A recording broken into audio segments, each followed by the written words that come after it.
তৃণমূলের second in command Abhishek Bandyopadhyay বলছেন যে 26-এ পদ্মফুল উপড়ে ফেলে দেওয়া হবে। এটা কি মনের কথা না মুখের কথা?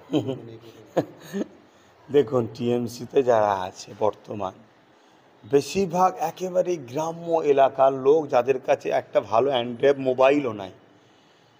আর বর্তমান বিজেপি টিএমসিকে একটা হাতিয়ার করে দিয়েছে, বাঙালি তারাও। এটা বিজেপি করে দিয়েছে টিএমসিকে। কেন, টিএমসির কাছে এখন মুসলিম মুসলিম বিজেপির ভয়ে ইস্যু আর নাই। নতুন একটা ইস্যু দেখাতে হবে, তো যে ইস্যুতে আবার আসবে, তো সেই ইস্যুটা কি বাঙালি বাঁচাও। তো সেই জায়গায় কলকাতার 21শে জুলাই, যে 21শে জুলাই তো শুনছি না ওটা কংগ্রেসের, ওটা টিএমসিরও না, যাকে আমি অত ইখতিলাফি যাচ্ছি, 1993 সালে কংগ্রেসের, যাকে আমি অত ওদিকে যাচ্ছি না। তবে আপনারা যে বললেন 98-এ অবশ্যই অটল বিহারী বাজপেয়ীর টাকাতে বা তার হাত ধরেই দলটা হয়েছে। উদ্দেশ্য বাম শক্তিকে গোড়া তুলতে হবে, কেন বাংলায় পদ্ম ফুলের চাষ বাম কিন্তু করতে দেয় না। আমি বামের পক্ষে নয়, কিন্তু সত্যটা বলছি, কংগ্রেসও কিন্তু যতদিন ছিল কিন্তু পদ্মফুলকে চাষ করতে দেয়নি বাংলায়। এই যে সাম্প্রদায়িক মনোভাব পদ্মফুলের, এইটাকে কিন্তু বাম কংগ্রেস বাংলাতে একদম রুখে রেখেছিল। তাই কি করতে হবে, এই সেকুলার মাইন্ডের মুখ দেখিয়ে একটা ঘুমটা দেওয়া মহিলাকে সামনে নিয়ে এসে অটল বিহারী বাজপেয়ী অর্থ দিয়ে এই নতুন একটা দল করিয়ে মূলত বিজেপিকে আনা হলো। কেন 11-র পর থেকে দেখছি এই বাংলায় পদ্মফুল হু হু করে চাষ হচ্ছে, তাহলে চাষটা করছে কি? ধরুন আমার জমি আপনাকে দিয়েছি, আপনি এতদিন চাষ করছেন, আমার জমিতে কোনো রকমভাবে কোনো ক্ষতি হয়নি, আর হয়নি কোনো আগাছা গজায়নি, ধানই চাষ হয়েছে, অন্য কোনো চাষ হয়নি। কিন্তু অন্য কাউকে যেই দিলাম দেখছি শুধু পদ্মফুল চাষ হচ্ছে, তাহলে জানতে হবে যাকে দিচ্ছি সে চাষ করছে। তো সেই জায়গায় আজকে কলকাতায় প্রোগ্রামে যে সেকেন্ড ইন কমান্ড যে বলছে পদ্মফুল উপরে ফেলবো, এই সামনে বসে থাকা নিরীহ লোক সবাই বিজেপিকে ভয় করে। কেন, ওই বিজেপি এখন বাঙালি তাড়াচ্ছে, আর মুসলমানও রয়েছে একদম গরিব খেটে খাওয়া মানুষ, মুসলমানকে বল বিজেপি এলে মেরে ফেলবে। অতএব এই লোকগুলোকে খুশি করতে চাইছে বিজেপি, ওরা ফেলে দেবো পদ্মফুল। ওরা ভাবলো তাহলে এই বাঁচাবে, কেন আপনি তো এখনো ক্ষমতায় আছেন, 11 মাস কি 12 মাস কি 1 বছর এখনো সময় আছে, হাফ উপরে ফেলেন তো দেখি কেমন পারেন। হাফ পদ্মফুল উপরে ফেলেন না। আরে পদ্মফুল তো, আরে পদ্মফুল চাষ করলেন তো আপনি ভোটের মাধ্যমেই করেন না। এই তো রিসেন্ট গতকালকে দেখলাম ভোট আসার আগে বিজেপি কোন জায়গাতে একটা কি ছোটোখাটো ভোটের সামনে বিজেপি জিতে গেল। আপনি জানেন উপনির্বাচন হয়েছে ওই যে কালীগঞ্জ না কি বলে, একটা মুসলিম বোন তামান্না চলে গেল, ওখানে বিজেপি কতগুলো বুথে লিড পেয়েছে, 164 কম বেশি বুথে বিজেপি লিড পেয়েছে। আপনি খবর রাখেন, এই জন্য রাখেন মিডিয়ার মানুষ, আপনারা খবর রাখেন। তাহলে বিজেপি কোথায় উপড়ানো হচ্ছে, পদ্মফুল কোথায় উপড়ানো হচ্ছে? এগুলো শুধুমাত্র সরল প্রিয়ান নিরীহ গরিব মানুষের আয়কে ওয়াশ করে তাদের ভোটকে নেবে। আমার তো মনে হচ্ছে রাজ্য সরকার ঠিক দিল্লির মতো কেজরিওয়াল যেভাবে কংগ্রেসকে সরিয়ে বিজেপিকে জায়গা করে দিয়েছে, লোকমুখে শুনছি, অত দূরে আমি যাই না, ঠিক ওই রকমই হয়তো বাংলায় টিএমসি বিজেপিকে জায়গা করে দিয়ে কেটে পড়বে। অভিষেক বন্দ্যোপাধ্যায় যে পদ্মফুল উপড়ে দেওয়ার কথা বলছেন, উনি কি তাহলে পুরনো ইতিহাসটা উনি জানেন না? হয়তো যুবক, আমার থেকেও বয়স কম, উনি এসছে 2009 সালে, হয়তো লোকসভায় দাঁড়িয়ে এসছে।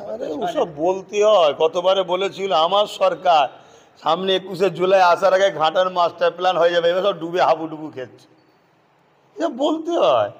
এদের তো মধ্যে সত্য মিথ্যার ব্যাপার নেই, এদের উচিত মানুষকে রাজনীতির নামে লুটা।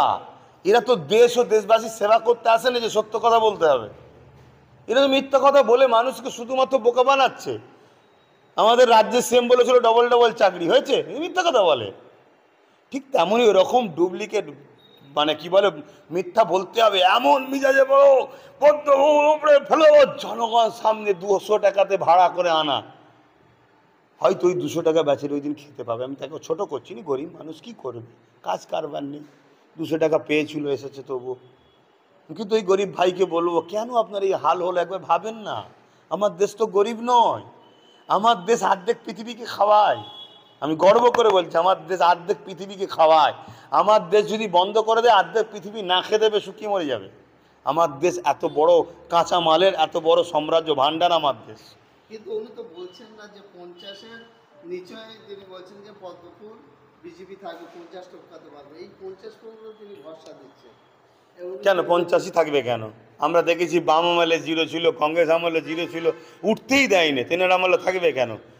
অথচ যেভাবে ইনার আমলে পুলিশ সন্ত্রাসী করছে, পুলিশকে দিয়ে আবার এখানে কিন্তু একটা কথা ভেঙে দিয়ে দরকার, পুলিশ আর পুলিশের ইউনিফর্মে পার্টির ক্যাডার দুটো কিন্তু এক নয়। পুলিশ যারা পক্ষী তাদেরকে আমি শ্রদ্ধা সম্মান করি, কেন এটা করতে হবে দেশের নাগরিক হিসাবে। কিন্তু পুলিশের ইউনিফর্মে যারা এই পার্টির ক্যাডারই কাজ করছে, ইনার আমলে যে সন্ত্রাসীটা করছে ওটা তো অন্য আমলে হয়নি। কথা বুঝে আসছে? এরপরও তাহলে থাকবে কেন? না, এটা দিদি দাদার ব্যাপার, ভাই বোনের ব্যাপার। ওই যে বললেন না, যাচ্ছে আসছে, কখনো দাদার বাড়ি যায়, কখনো বোনের বাড়ি আসে, কখনো দিদির বাড়ি যায়, কখনো দাদার বাড়ি যায়। এদের সব নিজেদের সেটিং। এরা সেটিং দেখছেন না, শুভেন্দু অধিকারী মমতা ব্যানার্জিকে কীভাবে বাঁচাচ্ছে, বারবার বাঁচাচ্ছে শুভেন্দু অধিকারী। মমতা ব্যানার্জির বিশাল উপকার করছে শুভেন্দু অধিকারী। এত উপকার বিজেপির কি বলে বাংলায় অন্য কেউ করতে পারে না যে উপকারটা শুভেন্দু অধিকারী মমতা ব্যানার্জির করছে, রাজ্য সরকারের করছে। বিশাল উপকার করছে, আমরা দেখছি তো। এত ভয় দেখাচ্ছে, এত মোল্লাদেরকে ভয় দেখাচ্ছে, আর মোল্লারা বলছে দিদি বাঁচান, দিদি ছাড়া আমাদের বাঁচার রাস্তা নাই, শুধু ঠেলে ঠেলে তুলে দিচ্ছে কোলে। অতএব আপনি মুসলমানগুলো যেন অন্যদিকে না চলে যায়, হয় মমতার সঙ্গেই থাক, আর অন্যদিকে চলে গেলে অসুবিধা আছে। কেন অন্যদিকে গিয়ে যদি শক্তি হয়ে যায়, যেমন বাম ছিল, বিজেপির রাস্তা ছিল না, কংগ্রেস ছিল, বিজেপি দাঁত গলাতে পারতো না, মমতা আছে রাজ্যে, বিজেপি দাঁত গলাচ্ছে, তাই যতক্ষণ মুসলমান থাকবে এখানে মমতা থাকবে, বিজেপি দাঁত গলাবে। অতএব যেমন করে মমতাকে রাখতে হবে। যেদিন এরা দেখবে যে পদ্মফুল ভালো চাষ হয়ে গেছে, সেই দিনও মুসলমানগুলোকে মমতার সাথে রেখে দিয়ে তাতে ওই 60-70-80টা যা পাবে মমতা পাবে, বাকি সবটা বিজেপি নিয়ে দেখবেন রাজনীতি ক্ষমতা চলে এসছে, এসে তখন বলবে আমার হাতে তার ক্ষমতা নেই, আর মোল্লারা দেখবে তো মমতার সাথে দেয়নি। এই ঠিকভাবে প্ল্যান এদের চলছে, কিন্তু আমার কথা কে শুনবে ভাই? আমি তৃণমূলের second in command Abhishek Bandyopadhyay বলছেন যে 26-এ পদ্মফুল উপড়ে ফেলে দেওয়া হবে। এটা কি মনের কথা না মুখের কথা? দেখুন, টিএমসিতে যারা আছে বর্তমান বেশিরভাগ একেবারে গ্রাম্য এলাকার লোক, যাদের কাছে একটা ভালো অ্যান্ড্রয়েড মোবাইলও নাই। আর বর্তমান বিজেপি টিএমসিকে একটা হাতিয়ার করে দিয়েছে, বাঙালি তারাও। এটা বিজেপি করে দিয়েছে টিএমসিকে। কেন টিএমসির কাছে এখন মুসলিম বিজেপির ভয় ইস্যু আর নাই। নতুন একটা ইস্যু দেখাতে হবে তো, যে ইস্যুতে আবার আসবে, তো সেই ইস্যুটা কি বাঙালি বাঁচাও। তো সেই জায়গায় কলকাতার 21শে জুলাই, যে 21শে জুলাই তো শুনছি না ওটা কংগ্রেসের, ওটা টিএমসিরও না, যাকে আমি অত ইখতিলাফ 1993 সালে কংগ্রেসের, যাকে আমি অত ওদিকে যাচ্ছি না। তবে আপনারা যে বললেন 98 অবশ্যই অটল বিহারী বাজপেয়ীর টাকাতে বা তার হাত ধরেই দলটা হয়েছে। উদ্দেশ্য বাম শক্তিকে গোড়া তুলতে হবে। কেন বাংলায় পদ্মফুলের চাষ বাম কিন্তু করতে দেয় না। আমি বামের পক্ষে নয়,